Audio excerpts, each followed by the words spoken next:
फ्रांसीसी क्रांति 1789 से 1799 आधुनिक विश्व इतिहास की एक युगांतरकारी घटना थी, जिसने न केवल फ्रांस बल्कि पूरे विश्व में स्वतंत्रता, समानता और बंधुत्व के आदर्शों को स्थापित किया। इस क्रांति की मुख्य बातें निम्नलिखित हैं। प्रमुख कारण। राजनीतिक कारण। राजा लुई 16वां एक निरंकुश और अयोग्य शासक था, जिससे जनता में गहरा असंतोष था। सामाजिक असमानता।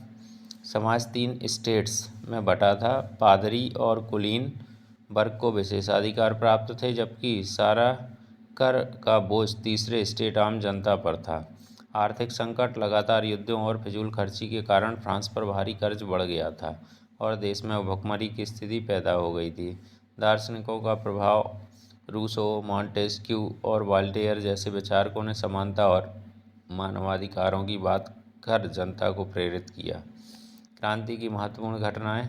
बास्तील का पतन। 14 जुलाई 1789 को क्रांतिकारियों ने बास्तील जेल पर हमला कर उसे तोड़ दिया, जिसे राजाशाही के अत्याचार का प्रतीक माना जाता था।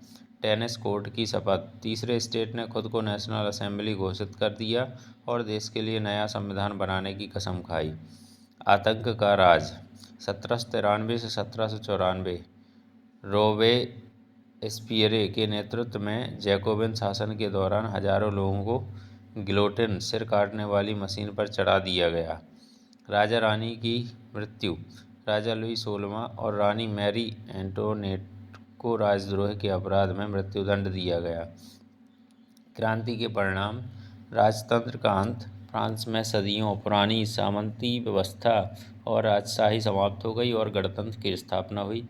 नेपोलियन का उदय। क्रांति के बाद की अस्थिरता का लाभ उठाकर 1799 में नेपोलियन बोनापार्ट सत्ता में आया। मानवाधिकारों की घोषणा। पहली बार नागरिकों के बुनियादी अधिकारों और लोकतांत्रिक मूल्यों को मान्यता मिली। इसके बाद फ्रांस में 1830 और 1848 में भी महत्वपूर्ण क्रांतियां हुई, जिन्होंने लोकतंत्र को और मजबूत किया।